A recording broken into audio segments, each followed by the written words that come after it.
Hi hello friends, ಎಲ್ಲರೂ ಹೇಗಿದ್ದೀರಾ?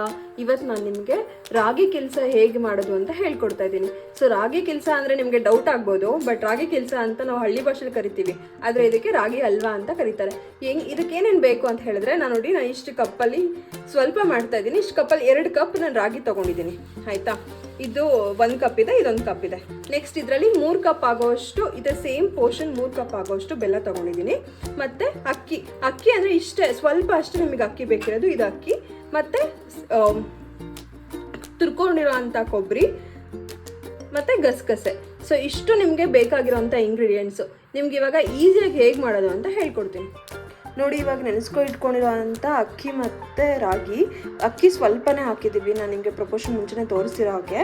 So ಇದನ್ನು ಒಂದು ಮಿಕ್ಸಿ ಆಡಿಸ್ಬಿಟ್ಟು ಇಟ್ಕೊಳ್ಳೋಣ. ಇದು ಹಾಲು ಬರುತ್ತೆ ಇವಾಗ. ಫ್ರೆಂಡ್ಸ್, ಇವಾಗ ಇದನ್ನು ಈ ಥರ ಸೋಸ್ಕೋಬೇಕು, ಆಯಿತಾ? ರುಬ್ಕೊಂಡ್ಬಿಟ್ಟು ಸೋಸ್ಕೋಬೇಕು. ಇವಾಗ ನೆಕ್ಸ್ಟ್ ಅಲ್ಲಿ ಮೇಲ್ಗಡೆ ಸೋಸೋನಲ್ಲಿ ಕಾಣಿಸ್ತಿದ್ರೆ ಅದನ್ನು ಮತ್ತೆ ಇನ್ನೊಂದು ಸತಿ ರುಬ್ಕೊಂಡು 2 ಟೈಮ್ಸ್ ರುಬ್ಕೊಂಡ್ಬಿಟ್ಟು ನೀವು ಆ ಥರ ಹಾಲು ಮಾಡ್ಕೊಳ್ಳಿ ಫಸ್ಟು. ನೋಡಿ, ಇವಾಗ ಬೆಲ್ಲನ ನಾವು ಕರಗಿಸ್ತಾ ಇದ್ದೀವಿ. ಜಸ್ಟ್ ನೀರು ಹಾಕ್ಬಿಟ್ಟು ಕರಗಿಸಿ. ಏನೇ ಕರಗಿಸ್ತಾ ಇದ್ದೀವಿ ಅಂತ ಹೇಳಿದ್ರೆ, ಇದರಲ್ಲಿ ಕಲ್ಲೆಲ್ಲ ಇರುತ್ತೆ ಅಲ್ವಾ ಬೆಲ್ಲದಲ್ಲಿ, ನಿಮಗೆ ಗೊತ್ತಿರುತ್ತೆ. ಸೊ ಅದನ್ನು ಸೋಸ್ಕೊಂಡು ಯೂಸ್ ಮಾಡ್ಕೊಳ್ಳಿ ಅಂತ.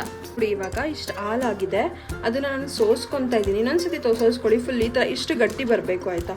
ಇಷ್ಟು ಸೋಸ್ಕೊಳ್ಳಿ ಫುಲ್ಲು. ನೋಡಿ, ಇವಾಗ ಗೂರಾಡಬೇಕಾದ್ರೆ ಹೌದೋ ಇಲ್ವೋ ಅನ್ನೋ ಥರ ಚೂರೇ ಚೂರು ಉಪ್ಪು ಹಾಕ್ಕೊಳ್ಳಿ. ನೋಡಿ, ಇದನ್ನು ಈ ಥರ ಗೂರಾಡ್ತಾನೆ ಇರಬೇಕು. ಲೋ ಫ್ಲೇಮಲ್ಲಿ ಇಟ್ಕೊಂಡಿರಿ ಯಾವಾಗಲೂ. ಲೋ ಫ್ಲೇಮಲ್ಲಿ ಇಟ್ಕೊಂಡು ಸ್ವಲ್ಪ ಗಟ್ಟಿ ಆಗೋ ತನಕ ನೀವು ಗೂರಾಡ್ತಾ ಇರಬೇಕು. ಯಾವುದೇ ಕಾರಣಕ್ಕೂ ಗೂರಾಡೋದನ್ನು ಸ್ವಲ್ಪ ನಿಧಾನದಲ್ಲಿ ಗೂರಾಡಿ, ಆದರೆ ನಿಲ್ಲಿಸಲೇಬೇಡಿ. ನಿಲ್ಲಿಸ್ಬಿಟ್ರೆ ಏನಾಗುತ್ತೆ ಅಂದರೆ ಗಂಟಾಗ್ಬಿಡುತ್ತೆ. ಇವಾಗ ನೀವು ಸ್ವಲ್ಪ ತಟ್ಟೆಗೆ ಸ್ವಲ್ಪ ತುಪ್ಪ ಹಾಕ್ಕೊಂಡ್ಬಿಟ್ಟು ಸವರಿ ಇಡಬೇಕು ಇದನ್ನು. ಯಾಕಂದರೆ ಏನಕ್ಕೆ ತುಪ್ಪ ಹಾಕಿಡಬೇಕು ಅಂದರೆ ಕೆಳಗಡೆ ಅಂಟ್ಕೋಬಾರ್ದು, ನೋಡಿ, ಅದಕ್ಕೆ ತುಪ್ಪ ಹಾಕಿಡಬೇಕು. ನೋಡಿ, ಇವಾಗ ಈ ಥರ ಕುದೀತಾ ಬರಬೇಕು. ಇಲ್ಲಿವರೆಗೂ ನೀವು ಗೂರಾಡ್ತಾ ಇರಬೇಕು. ನೋಡಿ, ನಾವು 1/2 ಅವರಿಂದ ಗೂರಾಡ್ತಾ ಇದ್ದೀವಿ. 1/2 ಅವರಿಂದ ಗೂರಾಡ್ತಾ ಇರಬೇಕಾದ್ರೆ ಈ ಸಾಫ್ಟ್ನೆಸ್ಸು ಮತ್ತು ಈ ಥರ ಗಟ್ಟಿ ಆಗಿದೆ. ಇವಾಗ ಇದನ್ನು ನಾವು ತಟ್ಟೆಗೆ ಹಾಕ್ಕೊಳ್ಳೋಣ. ಇವಾಗ ಇದು ರೆಡಿ ಆಗಿದೆ ಅಂತ ಅರ್ಥ. ನೋಡಿ, ಇವಾಗ ಈ ಥರ ತಟ್ಟೆಗೆ ತುಪ್ಪ ಹಚ್ಕೊಂಡಿದ್ನಲ್ಲ, ಈ ಥರ ಹಾಕಬೇಕು ನೀವು. ಫುಲ್ ಹಾಕ್ಬಿಟ್ಟು, ತುಪ್ಪ ಸವರಿದೆ ಮುಂಚೆನೇ ತಟ್ಟೆಗೆ, ನಿಮಗೆ ತೋರಿಸಿರೋ ಥರ. ಸೊ ಈ ಥರ ಹಾಕ್ಬಿಟ್ಟು ಪಾತ್ರೆಗೆ ನೋಡಿ, ಇವಾಗ ತಟ್ಟೆಗೆ ಹಾಕ್ಕೊಂಡಿದ್ದೀವಿ. ಇವಾಗ ಮೇಲ್ಗಡೆ ಸ್ವಲ್ಪ ಗಸಗಸೆನ ನಾವು ಹಾಕ್ಕೋಬೇಕು, ಆಯಿತಾ? ಈ ಥರ ಗಸಗಸೆ ಏನಕ್ಕೆ ಯೂಸ್ ಮಾಡ್ತೀವಿ ಅಂದರೆ ತಂಪಾಗೋಕ್ಕೆ ಅಂತ ಹೇಳಿ ಯೂಸ್ ಮಾಡ್ತೀವಿ. ಇದು ರಾಗಿ ಕೆಲಸ ಫಸ್ಟ್ ತುಂಬ ತಂಪು ಬಾಡಿಗೆ, ಹಾಗಾಗಿನೇ ತಂಪಾಗೋಕ್ಕೆ ಅಂತಲೇ ಮಾಡೋದು ಇದನ್ನು. ಇದನ್ನಂತೂ ನಮ್ಮ ಅಜ್ಜಿ ನಮಗೆ ಡೈಲಿ ಮಾಡಿಕೊಡೋರು ಆವಾಗ, ತಂಪಾಗಲಿ ಅಂತ ಹೇಳಿ.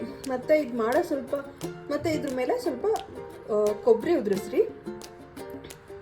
ಕೊಬ್ಬರಿ ಉದುರಿಸ್ಬಿಟ್ಟು ನೋಡಿ, ಇವಾಗ ರೆಡಿ ಆಗಿದೆ ನಮ್ಮದು ಕೆಲಸ. ಸ್ವೀಟ್ ಆಗಿರೋ ಅಂಥ ಕೆಲಸ ಅಥವಾ ಹಲ್ವಾ ಸಕ್ಕದಾಗಿರೋದು ರೆಡಿ ಆಗಿದೆ.